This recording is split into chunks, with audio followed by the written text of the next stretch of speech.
باللہ من الشیطان الرجیم، بسم اللہ الرحمن الرحیم۔ آج کا ویلاگ کیلو کے 1000 پروجیکٹ کے حوالے سے ہے، جو کہ سابقہ جو وزیر تھے پی ٹی آئی کے عاطف الرحمان نے شروع کیا تھا، اور اس کا جو بنیادی مقصد تھا، انہوں نے جب یو سی لیول پر کیلو کی سہولیات کا پہنچانا تھا، وہاں پہنچانا تھا، اسی بنیاد پر انہوں نے کیلو کا 1000 سہولیات پروجیکٹ شروع کیا۔ ابتدائی طور پر اس میں سیمی گورنمنٹ کے ایک اہلکار کو لایا گیا اور گریڈ 19 میں بٹھایا گیا۔ وہ ان کے زیر استعمال رہی۔ یہ تقریباً کیلو کے مختلف جگہوں پر انہوں نے سرگرمیاں کی اور مختلف سہولیات بنائی۔ پشاور میں کلائمبنگ وال سے لے کے چترال اور مختلف علاقوں میں جو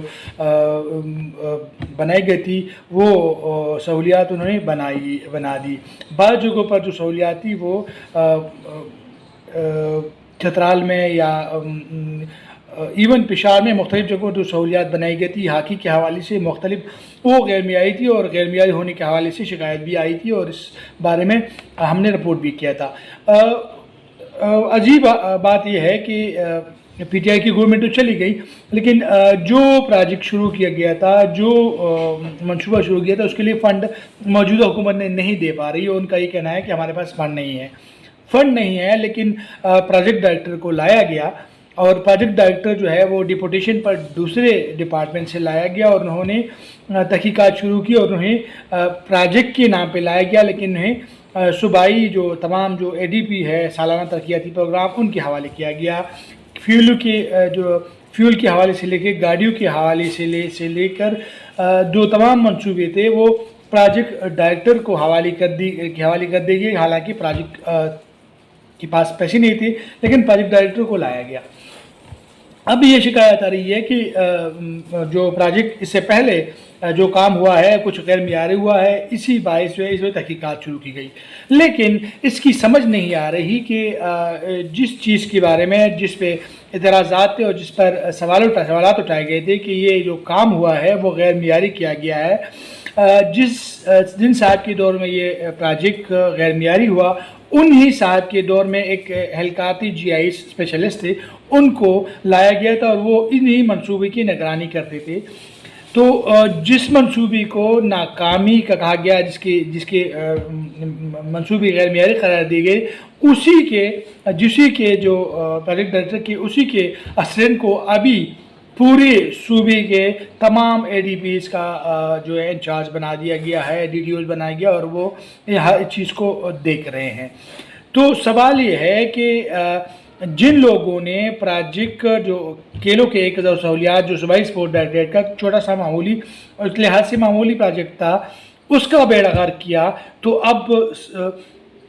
جو اینول پروگرام ہے، جو صوبائی اسپورٹ ڈائریکٹریٹ کی جو مختلف منصوبے چل رہے ہیں، پشاور میں ارباب نیاز ہے، پشاور اسپورٹس کمپلیکس ہے، حیات آباد ہے، اسی طرح جنوبی اضلاع میں مختلف پروجیکٹ کے سلسلے میں کام جاری ہے۔ مردان میں، چترال میں، سوات میں، مختلف جگہوں پر جو تعمیراتی کام جاری ہے، اور وہ اینول ڈیولپمنٹ پروگرام ہے، جو سالانہ ترقیاتی پروگرام ہے، اس کا حصہ ہے۔ جن صاحب کے کام پہ پروجیکٹ میں اعتراض تھا، انہی صاحب کو اب عجیب سی سمجھ ہے کہ عجیب سی اس کی عقل کی انتہا ہے کہ اسی کو اے ڈی پیز کا تمام جو اسکیم ہے اسی کے حوالے کر دی گئی۔ تو سوال یہ پیدا ہو رہا ہے کہ آیا یہ جو جس کو لایا گیا ہے، اس سے کسی نے پوچھا ہے کہ جو آپ نے پہلے جو کیلو کے 1000 پروجیکٹ کی کارکردگی کی تھی، اس کی صورتحال ایسی کیوں ہے؟ اس بارے میں کسی نے پوچھنے کی ہمت نہیں کی، کسی نے زحمت گواہ نہیں کی، اور ابھی ان کو اینول ڈیولپمنٹ پروگرام، چونکہ عوامی ٹیکسوں کا پیسہ ہے، عوام کے پیسے ہیں، عوام کی ہی جیبوں سے نکلتے ہیں، اس لیے جو بیوروکریٹ ہے انہیں ان چیزوں کی پرواہ نہیں ہے۔ ہاں، انہیں وہ لوگ اچھے لگتے ہیں جو ان کے آگے پیچھے ہو، ان کے آگے حاضریاں لگائیں، اور ان کی غلطیوں کو چبائیں، اور ان کے مراد میں، خواہ وہ پیٹرول قیمت میں ہو، خواہ گاڑی قیمت میں ہو، خواہ اس دوسری چیزوں قیمت میں ہو، ان کو فراہم کرتے ہیں، تو ان کے لیے سہولیات ہے۔ آخر کب تک صورتحال یہ ہے کہ یہ میں نہیں کہتا کہ موجودہ گورنمنٹ بہت بہتر ہے، لیکن کم از کم جو پی ٹی آئی کی گورنمنٹ نے جو کیا تھا اسی باعث جو ہے آج ہمارا صوبہ جو ہے مالی بدحالی کا شکار ہے، اور جس طرح کی مالی بدحالی کا شکار ہے اس کا اندازہ اسی بات سے کیا جا سکتا ہے کہ یہ تجویز دی جا رہی ہے کہ ملازمین کی تنخواہوں سے 25% تنخواہیں کاٹی جائے، عمارات لی جائے۔ تو جنہوں نے پروجیکٹ اول تو ہے، پروجیکٹ ہے نہیں، اگر پروجیکٹ نہیں ہے تو پھر پروجیکٹ ڈائریکٹر کو لانے کی ضرورت کیا ہے، وہ بھی ڈپوٹیشن پر دوسری ڈپارٹمنٹ سے۔ سب سے جو مزے کی بات ہے کہ اسپورٹ ڈائریکٹریٹ میں ریٹائرڈ افراد کی آنے کا بھی سلسلہ شروع کر دیا گیا ہے۔ جو لوگ سپورٹس کو سمجھتے ہیں وہ آج کل او ایس ڈی ہے، جبکہ جنہیں اس بارے میں معلومات نہیں کہ کھیل کس کو کہتے ہیں، کھیلوں کی سہولیات کیا ہے اور اس کو کس طرح اس کا فروغ دینا ہے، انہیں جو لوگ سمجھتے ہیں ان کو کڑی لائن لگایا گیا، جن کو نہیں پتہ ان کو آج بااختیار بنایا گیا ہے۔ آخر اس کی ذمہ داری کس پر ہے اور آخر کون اس کا پوچھے گا؟